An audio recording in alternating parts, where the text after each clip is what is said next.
सिंघम देख के लगता है कि पुलिस सर्विस में जाना है, तो वैसे उस टाइम पे रहना है तेरे दिल में मूवी था। तो मुझे इंजीनियरिंग करना था, तो मैं सोचा कौन सा इंजीनियरिंग करना है, तो ऐसे ही लगा कि हाँ मैकेनिकल करना है। My father was a medical officer, तो उनको देख के मैं हमेशा सोचता था कि I should be into the government field. I was the first director of that institute, bamboo research and training centre. एक ऐसा हमने इंसिडेंट सुना था कि there was this Indian bison who entered into the city. मेरी बीबी उस time पे मुंबई गई थी, मायके गई थी, तो 5:30 पौने 6 बजे मुझे कॉल आया, ऐसे ऐसे महात्मा फुले सोसाइटी है, वहाँ पे एक बाइसन आया है, तो बाइसन नहीं होगा भैंस होगा, तू देख के आ पहले। 2-3 महीने हो चुके थे, बीबी अगेन मुंबई मायके जाना चाह रही थी। मैंने उसको बोला कि तू मत जा, तू जाती है तो इधर कुछ इशू होता है। फिर बोली नहीं यार इस बार नहीं होगा, मैं जाती हूँ करके। और फिर उसी दिन हड़पसर में लेपर्ड आ गया। फॉरेस्ट डिपार्टमेंट को और ज़्यादा पावर दी जाए तो ये human wildlife conflict can come into control. Do you think that? Flight से वो ऑलमोस्ट 57 या 60 कुछ नंबर था टर्टल्स का, हमने आसाम में भेजे थे बाय फ्लाइट। वो रंग दे बसंती में जो डायलॉग है कि सिस्टम चेंज करने जाओ, यहाँ पे सिस्टम आपको कॉलेज के गेट के इस तरफ लाइफ आपको ना चाहती है, ये भी आप लाइफ को ना चाहते हो, गेट के उस तरफ लाइफ आपको ना चाहती है। Live life like a king size, don't worry about the future, don't worry about the other aspect of the life. Hello and welcome everyone to another episode of our podcast from our channel We the People. As you guys know that the theme of our channel is to give out genuine and valuable information out in the public by having in-depth conversation with prominent personalities, and today we are going to have a conversation with one such person.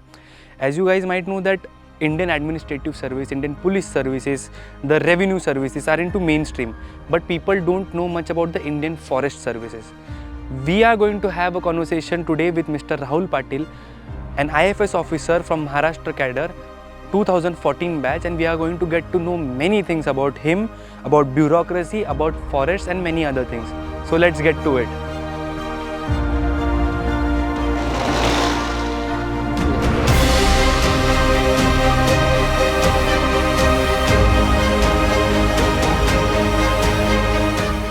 Hello sir, nice to meet you.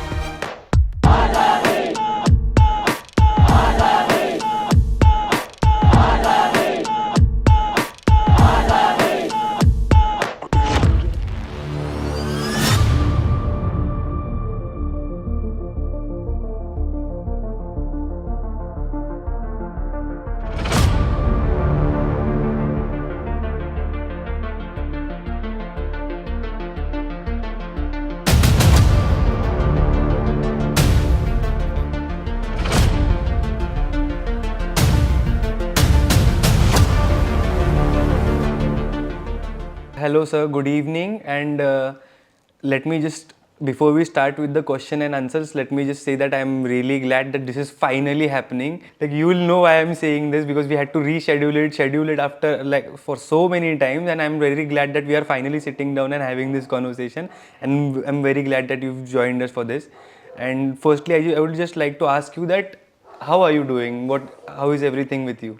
I'm fine, and as you mentioned about the in introduction that very common people doesn't understand about the Indian Forest Service. Yes. But I'll quote in a different way that whatever you breathe, whatever you drink, water, or whatever the peaceful environment you are enjoying in the nature, that all we are taking care of it. So I think common people should understand the role, the nature, and the importance of the Indian Forest Service. And it's Imperial Forest Service. It is the oldest service in India. Yes, sir. Sir, before we officially start or get into the forest services questions, I would like to get to know about your personal experiences, like from the childhood, because whenever we have a podcast, हम जब भी किसी से बात करते हैं, we ask them about before becoming an officer, what was your life like? What was your life like since your childhood, and what was the turning point when you decided to get into government services? वो ऐसा कौन सा moment था जब आपने सोचा कि अब मुझे ये करियर पाथ चुनना है और अब मुझे ये करना है?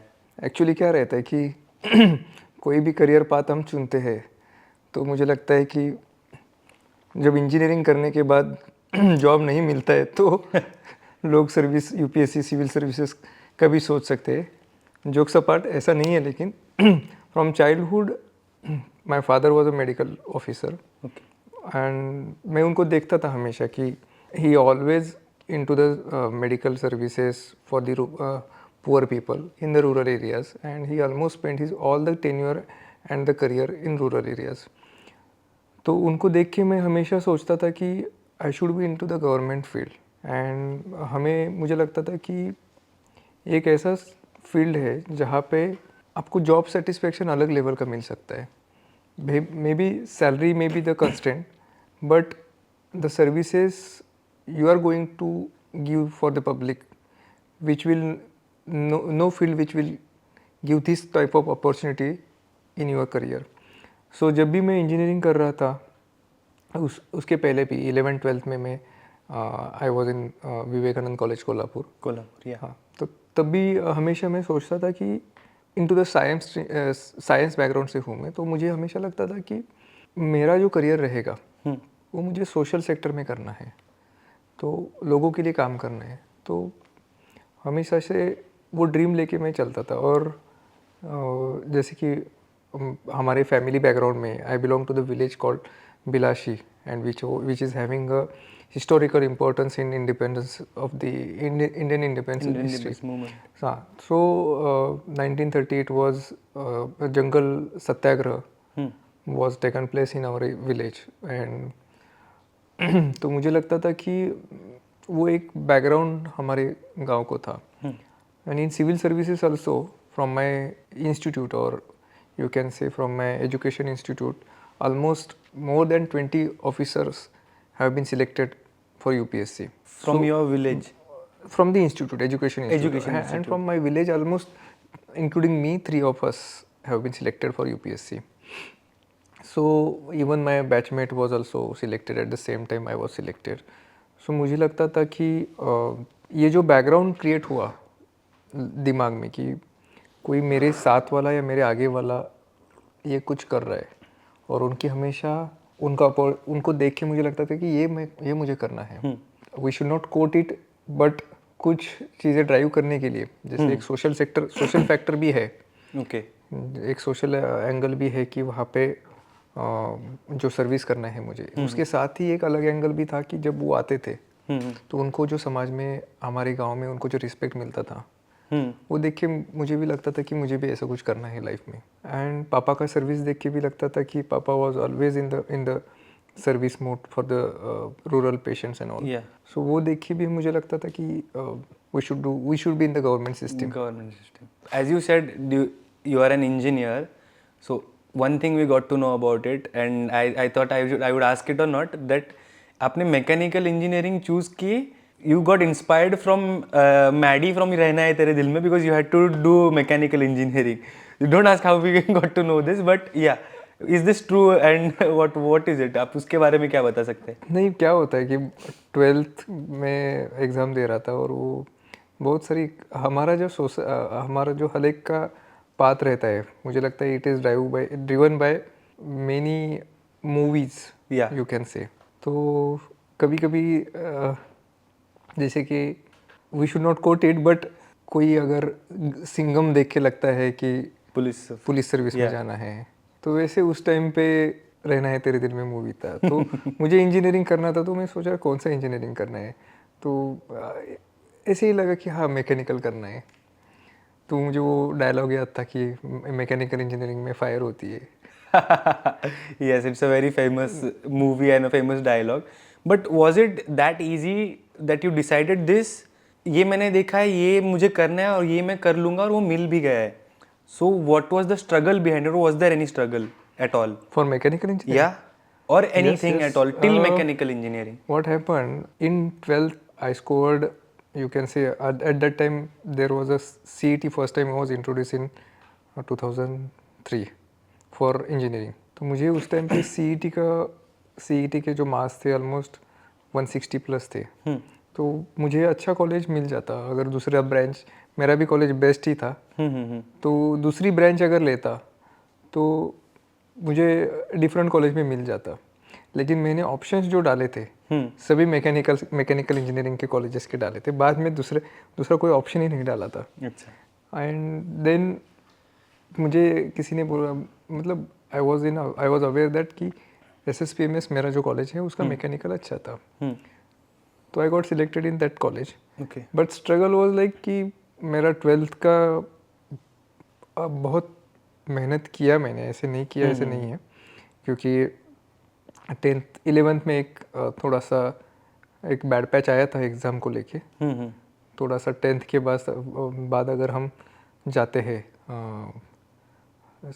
रूरल एरिया से सिटी एरियाज़ में, तो एक रहता है कि थोड़ा सा इन्फीरियरिटी कॉम्प्लेक्स आता है कभी कभी, तो उसके कारण थोड़ा सा 11th के सेमेस्टर में मुझे बहुत ही मेरा बुरा हाल हुआ था।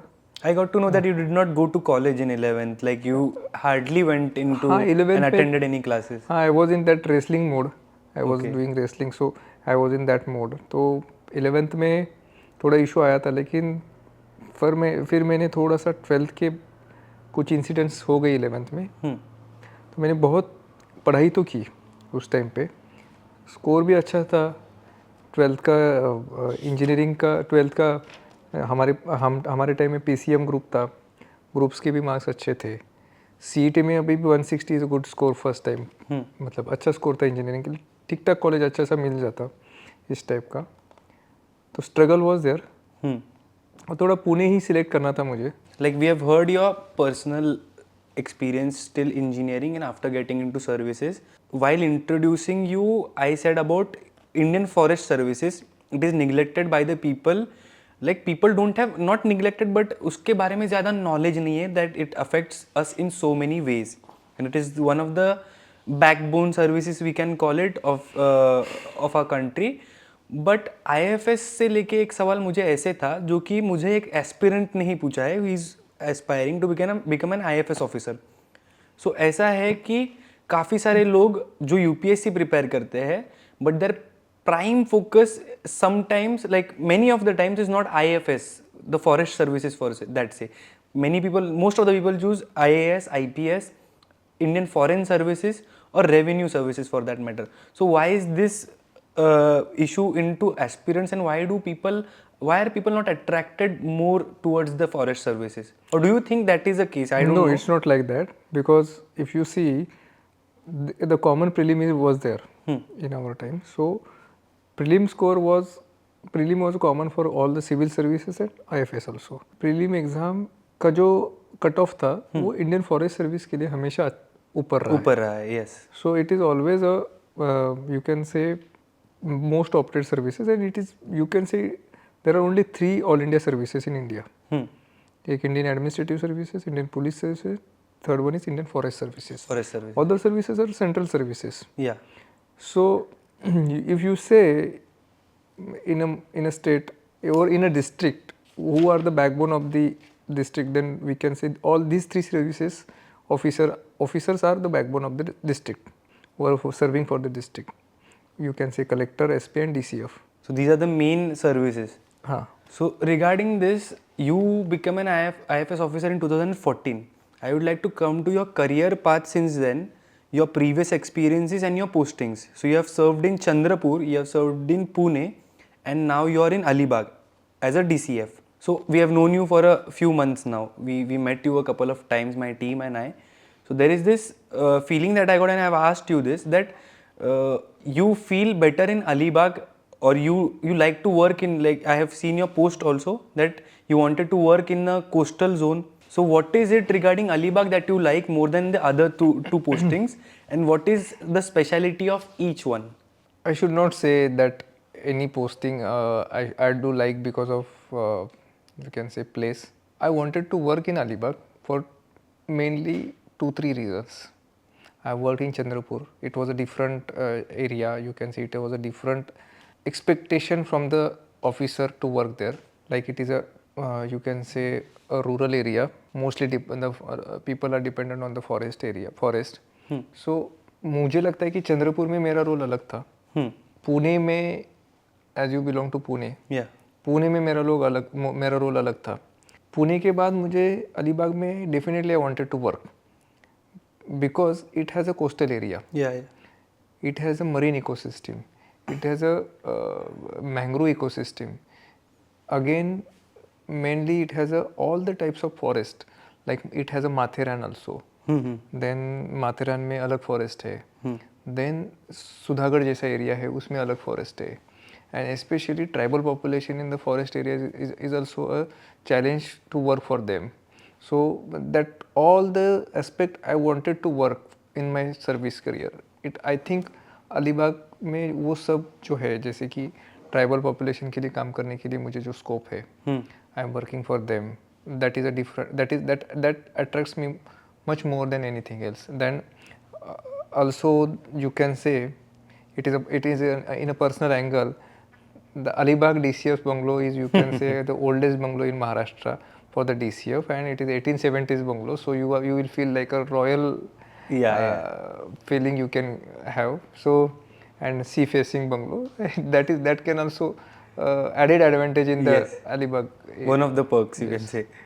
But what is the speciality of each district as to what, like in Chandrapur you like this particular thing, in Pune you like this particular thing, what was it, your previous postings?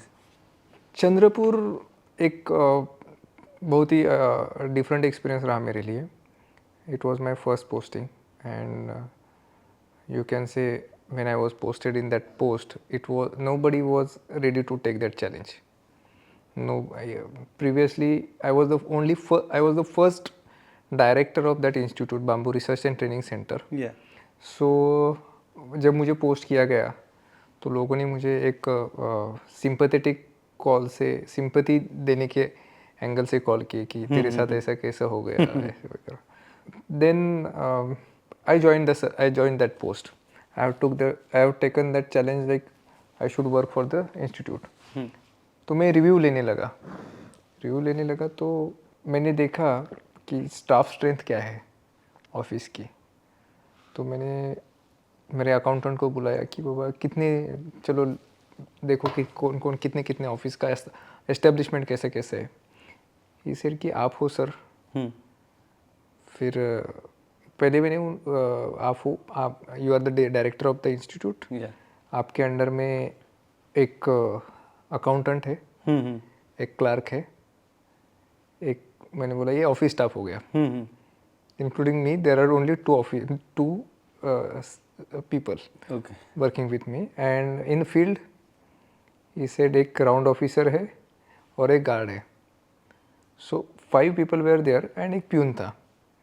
That was very understaffed. हाँ, तो 5 लोग थे मेरे साथ में. तो उसके बाद I called one of my batchmate who was posted in nearby the district only. I asked him कि how much staff do you have in your field, in your division? We call it as a division. So he said कि office staff उसके पास कुछ 60-70 था, जो मेरे पास 2 थे. और field staff उसके पास अराउंड 200 प्लस था, 250 था. तो मैंने बोला ठीक है. तो मुझे एक फील हुआ कि उसके घर पे जितने लोग हैं काम करने के लिए, उससे कम लोग मेरे ऑफिस में है मेरे पास. But why was this a situation? It was a it was like newly established, newly created infrastructure था. न्यूली क्रिएटेड पोस्ट था. मुझे लगता है कि कोई तो जो पहला आएगा उसको स्ट्रगल करना ही पड़ता है. And I took it as a challenge. मुझे लगा कि ठीक है, मुझे ये करना है करके. देन आई प्लान इन अ वे कि क्या क्या कर सकते हैं उस फील्ड में. That was a bamboo research and training institute, bamboo research and training centre.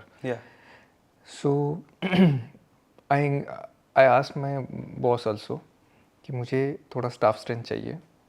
I have to hire the people because I cannot work. Contractual basis पे कुछ लोगों को ये किया, हायर किया. कुछ इंजीनियर्स को ले लिया because I belong to engineer. I always prefer engineer should work with me. So मैंने इंजीनियर्स को कुछ हायर किया. कुछ सोशल सेक्टर के लोग जो थे MSW उनको हायर किया. कुछ फॉरेस्ट्री के लोगों को हायर किया. So I made a team like with 5-7 people. 10 लोगों का टीम बनाया मैंने कि वो ठीक है. और मुझे पता था कि यहाँ पे ऑफिसर स्टाइल काम करके कुछ नहीं होगा. यहाँ पे you should work like a private sector में जैसे काम करते हैं, टीम मेंबर्स को लेके साथ में लेके काम करना चाहिए। तो यहाँ से मैंने काम स्टार्ट किया। स्टार्ट करने के बाद I have design the programs, क्या क्या बाम्बू सेक्टर में कर सकते हैं हम। तो बाम्बू सेक्टर में हमने अगरबत्ती से लेके, टूथपिक से लेके, फिर बाम्बू प्रोडक्ट, फिर वो फ्लैग हो गया, फिर वो स्वॉर्ड हो गया, गन्स हो गई, अगरबत्ती में आईटीसी के साथ टाइप किया, बचत गट को साथ में ले लिया, common facility centres, almost 10 common facility centres I have created. We have started bamboo diploma in bamboo technology, which is the only course in India Okay. for the diploma in bamboo technology. It bamboo created field. a lot of employment as well. At that, and affiliated with the Maharashtra State Board of Technical Education, MSBT. Okay. So it was an achievement for us, and it gives a education to the, you can say, बुरुड़ समाज के लोग हो गए, उनके students थे जिनको bamboo में career करना था, उनको एक टेक्निकल नो हाउ डिग्री चाहिए थी, तो उनको बहुत फ़ायदा हो गया इस सबसे, ये कोर्स से। तो we have created certificate course also, who can do the diploma, they can do the 70 days course and they can work in the bamboo field. We have created that course also. So हमने bamboo technology diploma, हमने ये college किया। फिर हमने जो हमारा जो bamboo का इंस्टीट्यूट था, at that time our minister was, forest minister was Sudhir Mungantiwar ji. He was a forest man and finance minister, and he gave the challenge and he supported a lot to me, he supported a lot for the that bamboo, all the bamboo sectors. तो उन्होंने मुझे भी एक challenge दे दिया कि हमें ऐसी building बनानी है जो पूरे बाम्बू और रैम्ड अर्थ से हो, और इंटरनेशनल स्टैंडर्ड से होना चाहिए। तो हमने पीडब्ल्यूडी के साथ बैठ के पूरा प्लान बनाया, और 3 साल के अंदर from start to scratch, from scratch to end, पूरा बिल्डिंग हमने बाम्बू और रैम्ड अर्थ में बनाया। ऑलमोस्ट 1 लाख स्क्वायर फीट का बाम्बू का बिल्डिंग हमने, बाम्बू एंड रैम्ड अर्थ का बिल्डिंग हमने बनाया, and Mungantiwar sir supported like anything for that initiative. There was political will in You that. can say political will, leadership will. Yeah. I will not say political will, I will say leadership will. So that was a leadership will. He supported a lot for How that. important of a factor is that, having this type of support from the members of legislative assembly or the ministry? Like, how important of a factor is that? Definitely it means a lot, because I cannot say political support, I will say the legislative support always play a major role if you want to do a good work, और दोनों angle से है, it should go in both hand in hand, political, bureaucratic and leadership will। तो मुझे लगता है कि it plays a major role। तो जब ये सब complete हुआ, and in that bamboo field also I worked up very hard, so it, मुझे लगता है कि मेरी अभी जस्ट चंद्रपुर में होने के कारण मुझे लगता था कि चंद्रपुर से जब पुणे पहुंचा तो पुणे के बाद मेरी शादी हो गई। तो उस टाइम पे आई वाज बैचलर एंड काम के अलावा कुछ नहीं था। तो पुणे में भी वाइफ आने के बाद भी काम किया ही मैंने, ऐसे नहीं है, लेकिन चंद्रपुर में I was alone, so I was working like anything for bamboo field.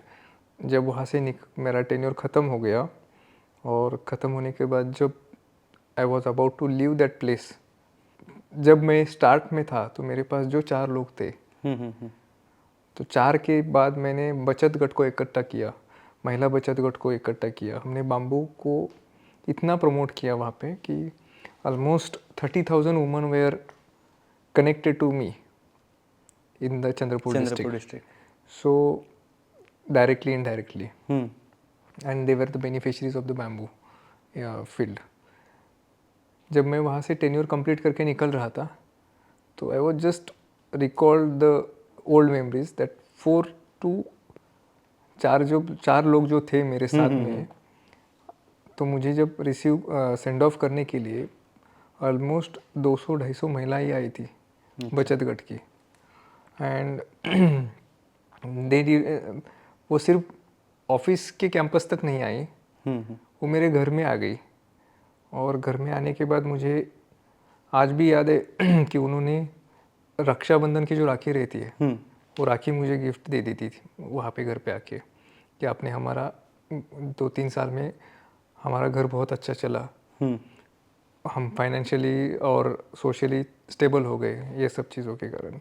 तो it was more than any award for me कि 4 से हमने हमारा स्ट्रेंथ ऑलमोस्ट यू कैन से 30,000 तक लेके गए।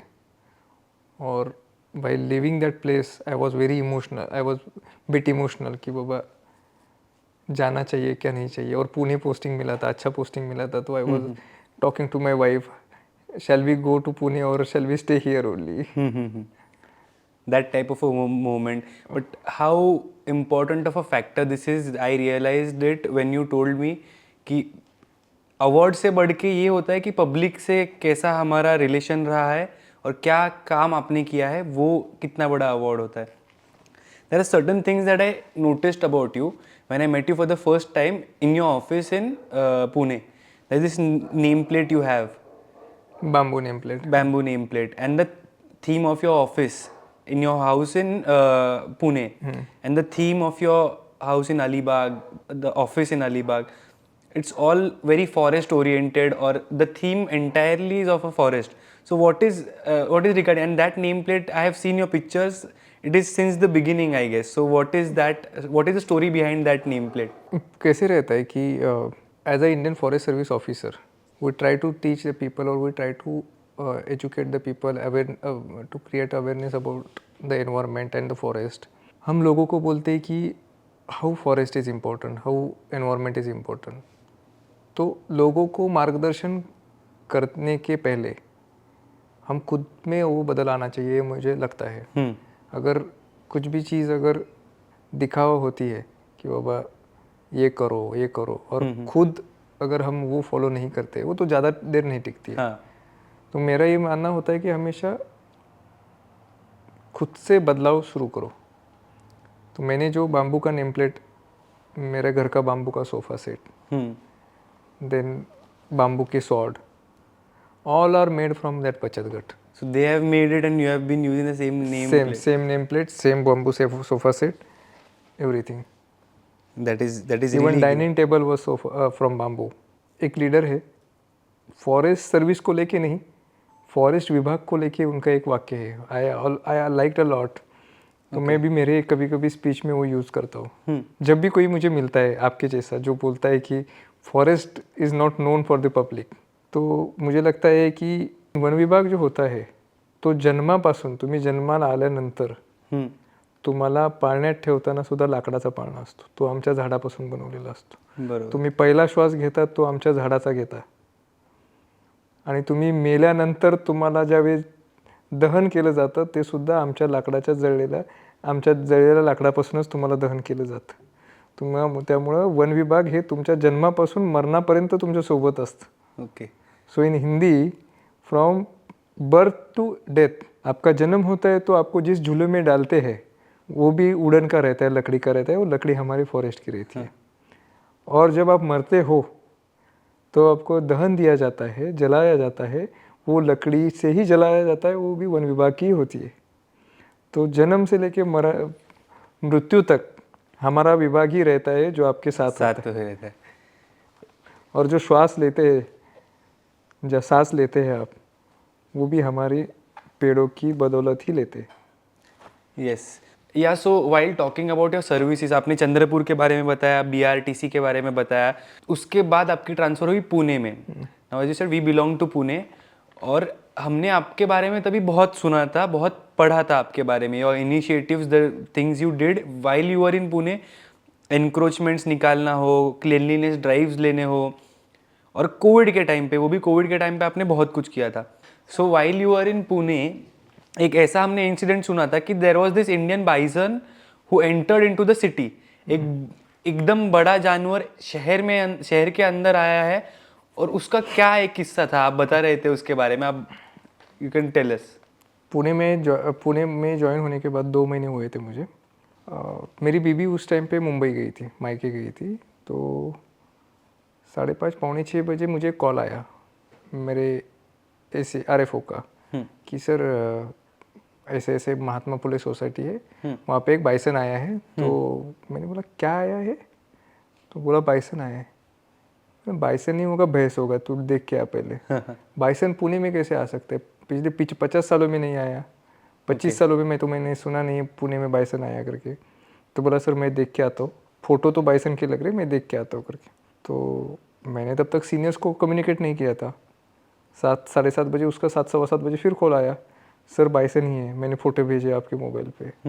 मैंने आई वाज शॉक्ड कि बाइसन सिटी में कैसे आ गया। बाइसन पुणे के तामिनी एरियाज में कुछ है, लेकिन बाकी पुणे में तो उसका कोई प्रेजेंस ही नहीं है। तो मैंने फ़ोटो देके मैंने तुरंत सीनियर को कम्युनिकेट किया कि ऐसा ऐसा हुआ है करके। तो हम चले गए बाइसन। तो पूरे टीम को कोऑर्डिनेट किया कि इतने इतने लोग आओ। पुलिस को नहीं कोऑर्डिनेट किया, पुलिस को थोड़ा 8-8:30 बजे कोऑर्डिनेट किया।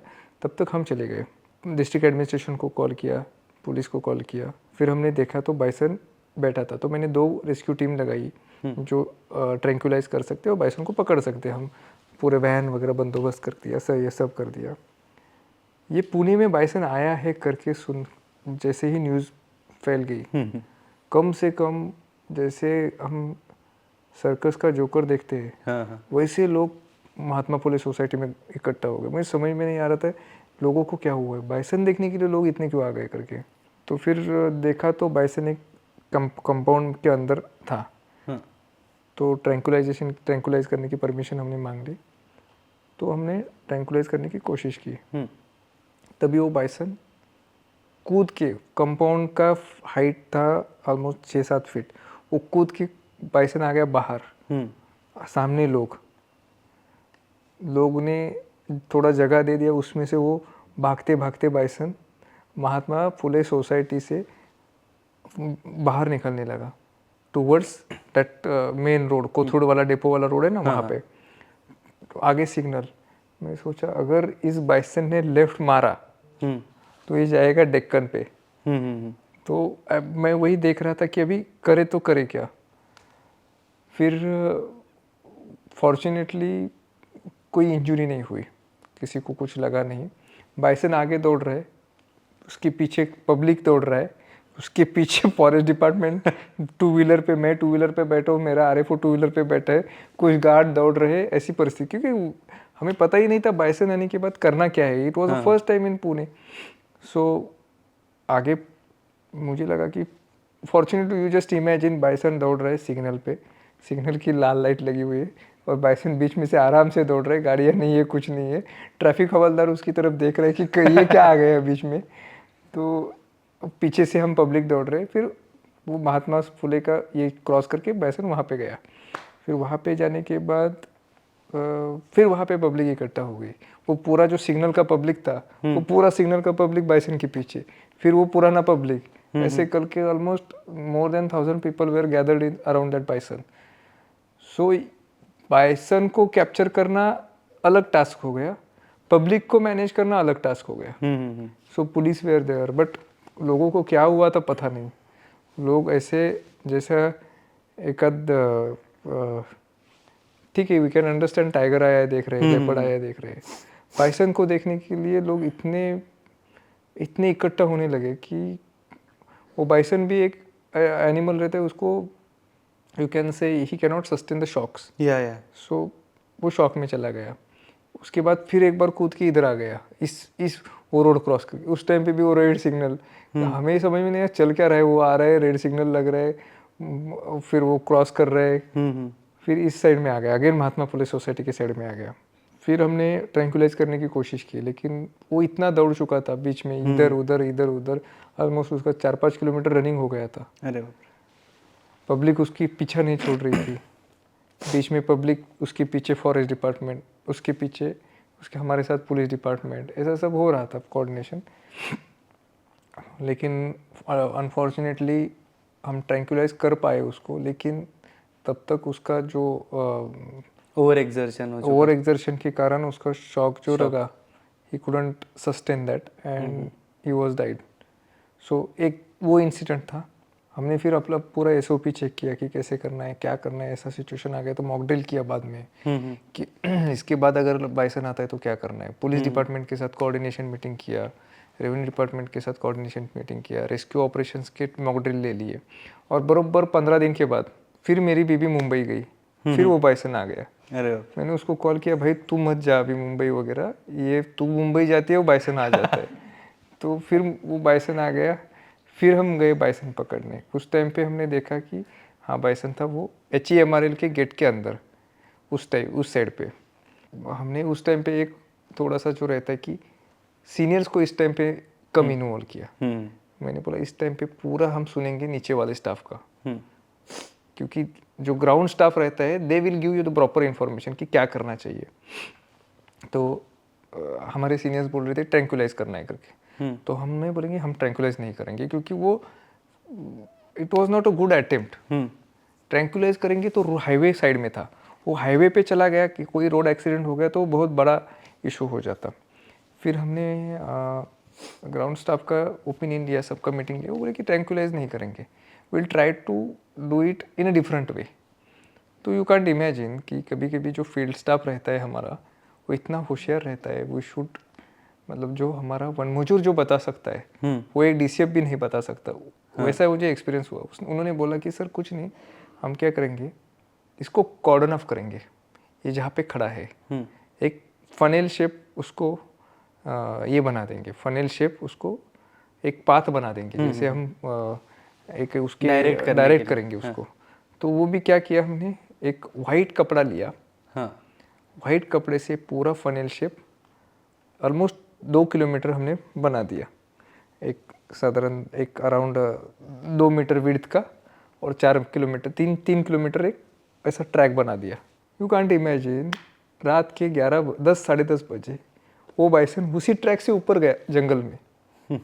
दैट वाज अ स्मॉलेस्ट और यू कैन से intervention by the department, or a very good intervention by the department. We saved that bison also.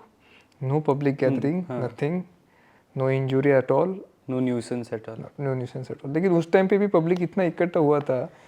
This curiosity thing about the public। और पुणे से जो लोग हैं they can relate। पुणेकर्स जो होते हैं they are also curious but somewhat sensitive, in very sensitive, क्योंकि उसके जाने के बाद बाइसन का वैसे ही एक पुतला बना है अभी भी कोथरूड में, और उधर माफी मांगने वाले जो है वो लिखे हुए कि मेरे ऑफिस के सामने भी बनाया है मैंने पुतला। अच्छा सो क्योंकि after all it was an animal, it had no clue what was happening around it, so इसमें उसकी जान चली गई। बट पुणेकर्स को उसका रिग्रेट बहुत ज़्यादा हुआ था कि वो मर गया।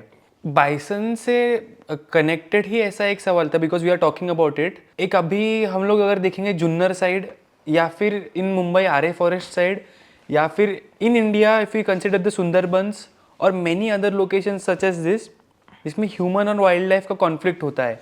मंकी और ह्यूमंस का, टाइगर्स और ह्यूमंस का, लेपर्ड्स तो मेजर प्रॉब्लम है ही।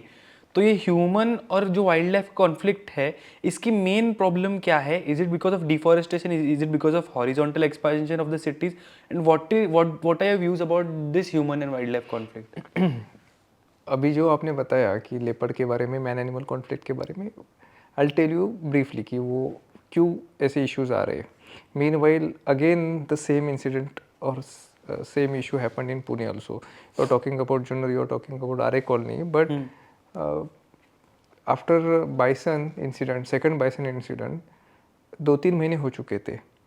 फिर मेरी बीबी अगेन मुंबई मायके जाना चाह रही थी। मैंने उसको बोला कि तू मत जा, तू जाती है तो इधर कुछ इशू होता है। फिर बोली नहीं यार इस बार नहीं होगा, मैं जाती हूँ करके। फिर वो गई और फिर उसी दिन हड़पसर में लेपर्ड आ गया, और वो भी सिटी के बीचों बीच, वेरी पॉपुलेटेड। हाँ very populated, dense populated area में। मैंने बोला कि ये क्या हो रहा है, मतलब आई डोंट नो, लेपर्ड या एनिमल्स को पता है कि इसकी बीबी अभी नहीं है, काम करने दो इसको अभी ज़्यादा। तो again leopard came into the city and we tried a lot, we almost हमने कैमरा ट्रैप्स लगाए। उस टाइम पे भी हमने वही किया जो फील्ड का सुनना है। तो फील्ड से मुझे बताया गया कि सर आप मत आइए, will manage it, we are confident that we are seeing looking, we are searching the leopard and will get it caught and will release it in the forest. So मुझे लगा कि ठीक है, उनको लास्ट टाइम भी उनका ही सुना था, इस बार भी उनका ही सुनते हैं. मैं पूरा वॉर रूम में बैठ के, मेरे ऑफिस में बैठ के टेलीफोनिक कॉन्वर्सेशन से पूरा मॉनिटर कर रहा था क्या क्या सिचुएशन है, फील्ड में क्या है, क्या करना है. डिसीजन मैं दे रहा था पूरे. लेकिन कभी कभी क्या रहता है कि जितना सीनियर ऑफिसर ऑन फील्ड जाता है, तब कभी कभी छोटा इशू भी बड़ा हो जाता है. So it is administrative skill we should learn. तो मैंने फिर पूरा वॉर रूम से, केबिन से, मेरे ऑफिस से पूरा मॉनिटर किया, कॉल पे पूरा मैं मॉनिटर किया. And with in I think 12 hours, before 12 o'clock, we successfully caught that leopard and released it in the forest area of respective forest area. So leopard का जो इश्यूज़ है, आप जुन्नर से, नगर से, नासिक से, सभी जगह से आ रहा है. Because we have encroached upon the forest land. हमने उनके जो कॉरिडोर्स रहते हैं, हर एक एनिमल का एक कॉरिडोर रहता है, एक जंगल से वो दूसरे जंगल जाने के लिए. तो वो जो कॉरिडोर्स रहते हैं, वो कॉरिडोर्स हमने ब्रेक किए हैं by the developmental activities, infrastructure, highways, roads. They are necessary part of our life 100%. But we should take care of the wildlife corridor also during doing that work. तो मुझे लगता है कि वो कहीं पे थोड़ा सा मिस हो रहा है. इसके कारण उनका जो कॉरिडोर वो नष्ट हो रहा है, वो सिटी में आ रहा है, वो अपने एरियाज़ में आ रहे हैं. बट डू यू थिंक कि फॉरेस्ट डिपार्टमेंट को इसमें ज़्यादा पावर अगर मिले तो ऐसे लेजिस्लेशंस बना सकते हैं और परमिशंस देते हुए, या फिर और कुछ चीज़ें करते हैं? जैसे मैंने बोला हॉरिजॉन्टल एक्सपेंशन ऑफ सिटीज़. तो अगर फॉरेस्ट डिपार्टमेंट को और ज़्यादा पावर दी जाए तो ये human wildlife conflict can come into control. Do you think that? अभी ही लगता है लोगों की फॉरेस्ट डिपार्टमेंट किसी की सुनता नहीं है. और ज़्यादा पावर देंगे तो फिर power, we are having power with us, but thing is that it's not about power, it's about our approach. Not only the forest people approach, it is the approach we people should have. The sensitivity we people should have about the animal. We don't consider them as a part of our mother earth. We should take care of them also. तो वो approach, वो sensitivity अगर हमारे सभी में आ जाए, including developmental officers, including forest officer, including you and me also, तो मुझे लगता है कि हम save animal also and you can say have a good life for people also. Just quick on a side note for the common people out there, आप एक बार forest department में पोस्ट की हायरार्की समझा सकते हैं टू लेट देम नो कि कैसे होता है, कौन सी पोस्ट से स्टार्ट होता है, where does it go up to? It's a simple है. हमारे फॉरेस्ट डिपार्टमेंट में जनरली क्या हो रहा है कि जितना ये पोस्ट का नाम बड़ा है, उतना वो पद बड़ा हो जा रहा है. अच्छा. जैसे अगर सबसे छोटा पोस्ट है वो गार्ड है, तो एक ही वर्ड है. उसके बाद है राउंड ऑफिसर, 2 वर्ड है. उसके बाद है रेंज फॉरेस्ट ऑफिसर, 3 वर्ड है. उसके बाद है असिस्टेंट कंजर्वेटर ऑफ फॉरेस्ट, वो थोड़ा सा रेंज फॉरेस्ट ऑफिसर से ज़्यादा लेटर्स है उसमें. उसके बाद है DCF, deputy conservator of forest. उसके बाद एक बीच में ही थोड़ा सा है CF करके.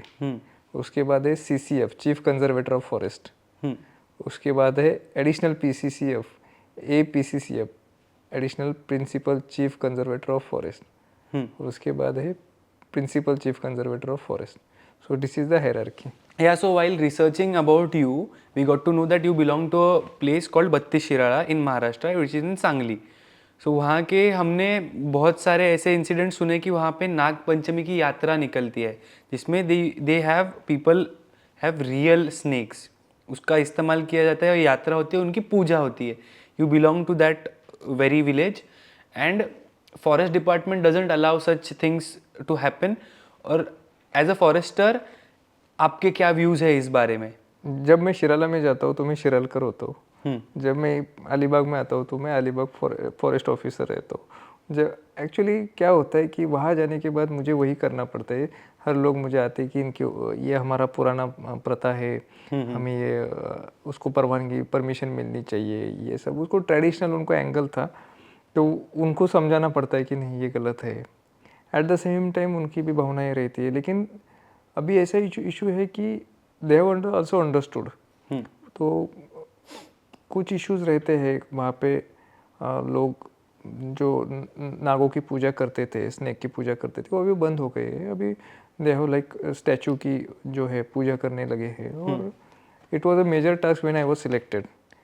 Everyone came to me and you have to find out the solution. I was like, I am a very small person in this पूरा hierarchy में। वो it is a high court and Supreme Court's decision. So ultimately, finally, we tried to convince them. Regarding the previous question, earlier one that I was asking, you told us about the hierarchy. So this one question that I was personally curious about, कि हम लोग मतलब मैं जानता हूँ personally IPS cadre, IAS cadre and the desired ideal postings for those people. IFS में ऐसा क्या होता है कि कौन आइडियल पोस्टिंग क्या होती है और what does N IFS officer think कि ये मुझे चाहिए और यहाँ मुझे जाना है?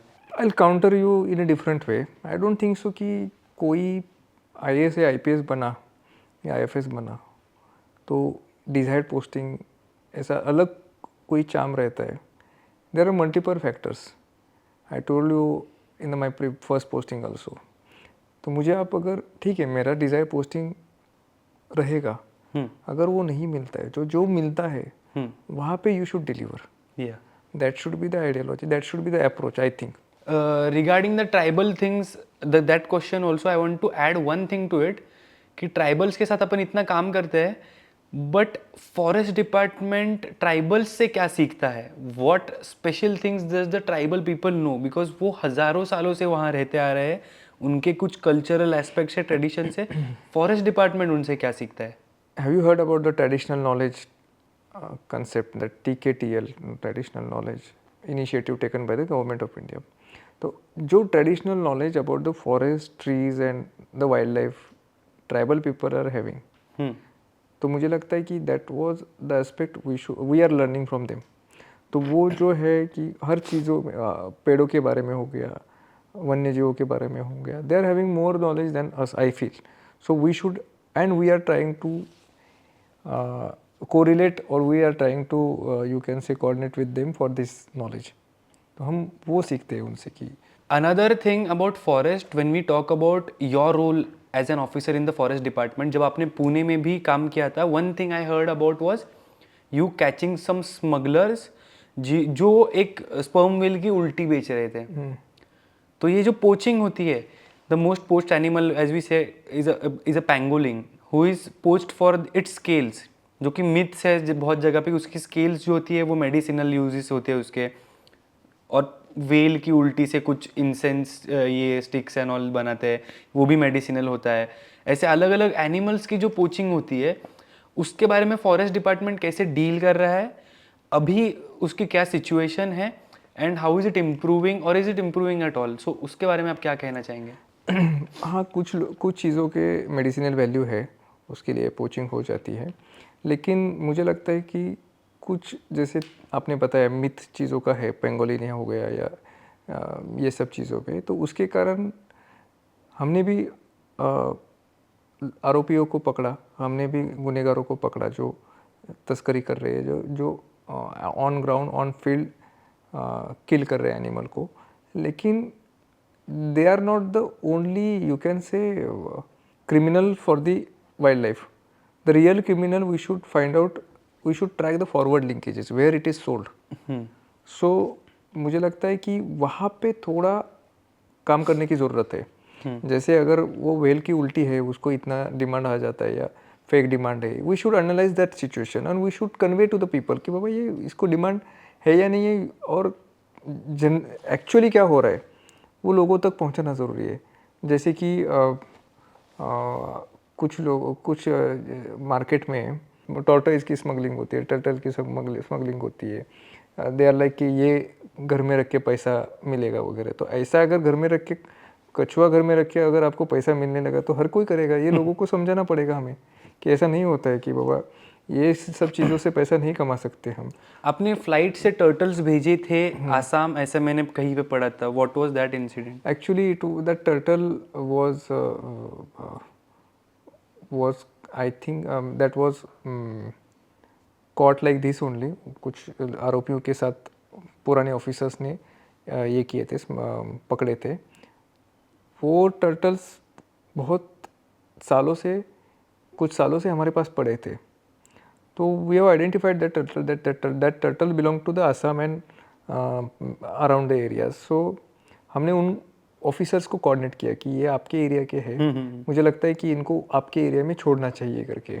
अगर जैसे हमने सुना होगा कि airlifting of the human are taking place, अगर कोई होता है तो airlifting of human are taking place. So मुझे लगता है कि एनिमल्स का भी airlifting, and I think we were first in Maharashtra कि हमने फ्लाइट से वो ऑलमोस्ट 57 या 60 कुछ नंबर था टर्टल्स का, हमने आसाम में भेजे थे by flight. So while talking about animals, ऐसा ना हो कि किसी फॉरेस्ट ऑफिसर से बात कर रहे हैं और टाइगर की बात ना आए। I tell you my story. When I saw a tiger very closely up front, हम गए थे Tadoba last year during Diwali, और होता है ऐसा कि टाइगर है, okay tiger will see, tiger की साइट सीइंग होगी, ऐसा वैसा। They took us into some zone, एक सफारी में, और बहुत सारी गाड़ियाँ थी, 3-4 जिप्सी गाड़ियाँ थी। एक किसी को ड्राइवर को टिप मिली कि एक टाइग्रेस है, I think it was Roma the tigress और समवन, तो वो वहाँ पे बैठी है, उसने शिकार किया है और वहाँ पे बैठी हुई है। तो गाड़ियाँ 3-4 गाड़ियाँ वहाँ पे गई, और that it was so beautiful to watch that tigress in her natural element कि उसने ऐसे रास्ता क्रॉस किया। बट एक फियर का एस्पेक्ट आपको मैं बताता हूँ कि 3-4 गाड़ियाँ थी, लोगों की आवाज़ें वगैरह आ रही थी, ऐसा ऐसा थोड़ा सा चहल पहल थी। थोड़ी सी आगे बढ़ी वो टाइग्रेस और किसी ने कुछ बोला, ऐसा आवाज़ हुआ, that tigress just turned around and there was pin drop silence everywhere. लोग जो खड़े थे ऐसे डर के माहौल से बैठ गए नीचे। सो ये फियर एस्पेक्ट भी मैंने देखा है कि tiger in its natural element. So आपकी कुछ टाइगर के साथ कुछ स्टोरीज हो तो हम ज़रूर सुनना चाहेंगे। When I was posted in Tadoba as a ACF, Assistant Conservator of Forest, during my probation time, and one tigress killed around 5 people in that area. So naturally there was unrest about the tigress, and people were like, for the forest department, there was a pressure from the all the sides to catch that tiger and shift it from that place. So I was leading that team to tranquilize the tiger. मेरे साथ 2 मेरे आरएफओस थे, एक doctor था और कुछ guards थे। तो हम पूरा ट्रैंकुलाइज 1 महीने तक हमारा ये ऑपरेशन चला।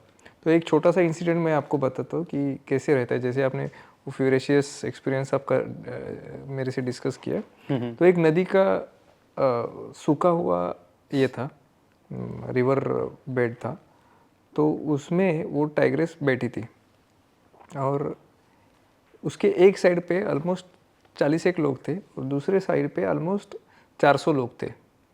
तो 41 लोग थे वो नदी के उस साइड पे थे और ये 400 लोग they are chasing the tigress, they try to chase the tigress. और हम उनको बोल रहे थे कि मत करो, उसको डिस्टर्ब मत करो करके। तो कुछ लोग उसको चेस कर रहे थे and that tigress is moving towards away from that 400 people. हमने देखा और कुछ क्षणों में कुछ ऐसे ही उस tigress was moving towards away from that people and she just turn back, move भी नहीं किया उसने।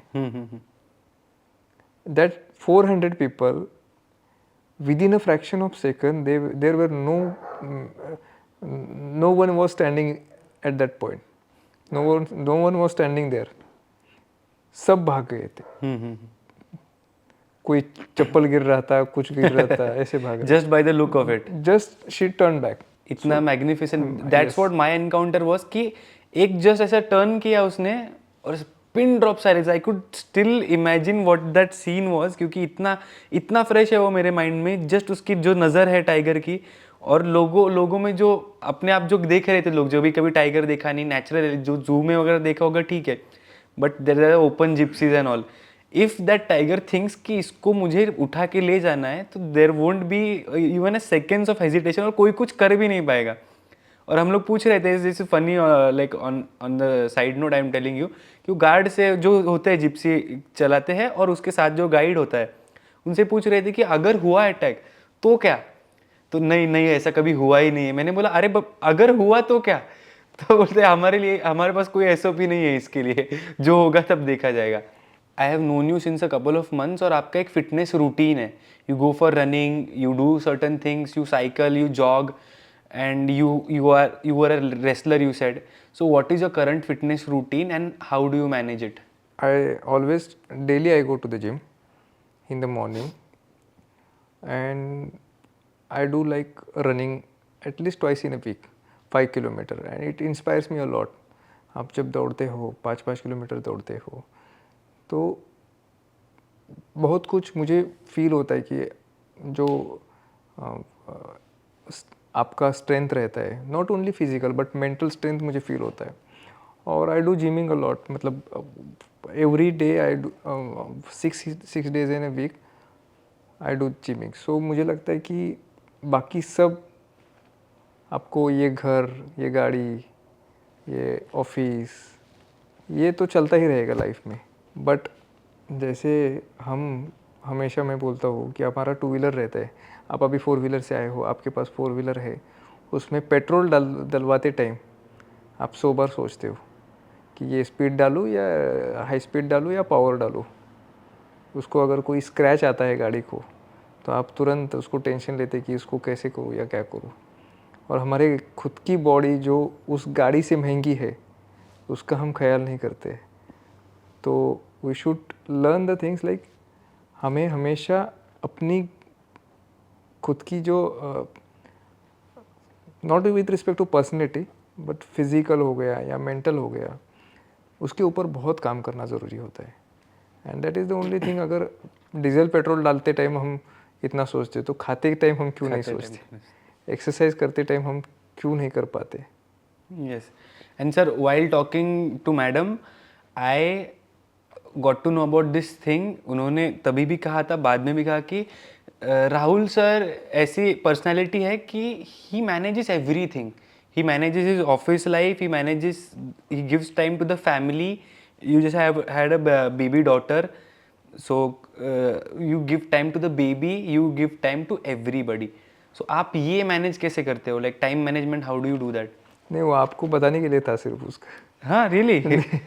नहीं, एक्चुअली क्या होता है, हमेशा गॉडफादर मूवी आपने देखा होगा, उसमें एक डायलॉग है, the man who don't give time to their family is not a real man. तो मुझे लगता है कि not with respect to the family, मैं हर चीज़ को, मतलब मेरे गांव का हो गया, आज भी मैं मेरे गांव में जो सोशल वर्क करना चाहता हूँ उसमें भी मैं हमेशा एक्टिव रहता हूँ. ऑफिस का भी I try to finish it और I try to do my work with a punctuality. Family को भी उतना ही टाइम देना इम्पोर्टेंट मैं समझता हूँ. तो हो जाता है, सीख लेते हैं. I know that you are in the service for almost 9 to 10 years now, and I wanted to ask you this because you are the perfect person to answer this question. Because जब भी मैं personally कोई officer से मिला हूँ तो they have spent better part of their lives in the services, या फिर सम आर न्यूली सिलेक्टेड और जस्ट 3 or 4 years, 3 years हुए. So why you are the perfect person? So my question is कि कोई सीनियर ऑफिसर्स होते हैं, मैं बहुत ऑफिसर से मिला हूँ, IAS और IPS ऑफिसर से मोस्टली. तो ऐसा होता है मोस्टली IPS ऑफिसर, एक ने मुझे कहा था कि when I got into the services I was a very different man, थोड़ा सा फायर में मुझ में थी. Gradually when I became a part of the services, एक सिस्टम का एक रोल आ गया मेरी लाइफ में. So I mellowed down a little bit and now I am just into administration. ऐसा एक पर्सनल लेवल पे ये बात हुई थी. सो आप जब अभी एक 8-10 साल आपके हो चुके हैं सर्विस में, I you the same person who join the services? और ये सिस्टम का रोल होता है सच में या नहीं होता है? क्या एग्जैक्टली क्या होता है ये? It depends on how you take it. The officer 5 साल में कैसा होता है, ये सब 100% दे आर राइट, और the officer you met may be right also. ये सब गाड़ी, घर, इतना सब आराम रहता है, लोग रहते हैं साथ में, रिस्पेक्ट रहता है, तो थोड़ा सा लिथर्जी आ जाता है. लेकिन या सिस्टम, यू कैन से सिस्टम आपको चेंज करती है. आपने जैसे कहा सुना होगा वो रंग दे बसंती में जो डायलॉग है कि सिस्टम चेंज करने जाओ, यहाँ पे सिस्टम आपको कॉलेज के गेट के इस तरफ लाइफ आपको ना चाहती है, ये भी आप लाइफ को ना चाहते हो, गेट के उस तरफ लाइफ आपको ना चाहती है. लेकिन मुझे लगता है कि मैंने एक बहुत बड़े लीडर का एक इंटरव्यू देखा था. उन्होंने एक सेंटेंस कहा था जो मुझे बहुत दिल से लगा कि यार this should be the life का लेसन होना चाहिए, we should carry that approach. उन्होंने कहा था कि ज़िंदगी में कोई भी चीज़ है ना आपके लाइफ में डिसाइड होती है कि यही जो चीज़ होती है उसका एक टाइम पीरियड रहता है, उसी टाइम तक आपके पास रहेगी। कोई भी हो, कोई भी चीज़ हो, आपकी सर्विस ले लो, आपके नसीब में लिखा होगा तब तक ही आपके साथ रहेगी, उसके नसीब के बाहर आप नहीं रहेगी। मतलब जैसे ये अगर पोस्ट में मुझे 1 साल के बाद लाइफ में इस पोस्ट से जाना ही है तो मुझे जाना ही है, उसका फिर सोच के ज़्यादा फ़ायदा नहीं है कि ये गया अभी। तो we should not bother about the future, we should not bother about the tenure, we should not bother about the postings. ये सब के बारे में हमें सोचना नहीं है लाइफ में। We should enjoy the 2 days। हम आज क्या है और इसके हिसाब से आपके मन में ये फिअर गया ना लाईफ में, म्हणजे मराठीमध्ये त्यांनी सांगितलं होतं, म्हणजे मराठीमध्ये असं सांगितलं होतं त्यांनी की तुम्हाला ती उपभोगायचा जो वेळ असतो ना तो ठरलेला असतो। त्यासाठी तुम्ही तुमचे प्रिन्सिपल कॉम्प्रोमाइज नाही करायचे, तुमचे आयडियोलॉजी कॉम्प्रोमाइज नाही करायची।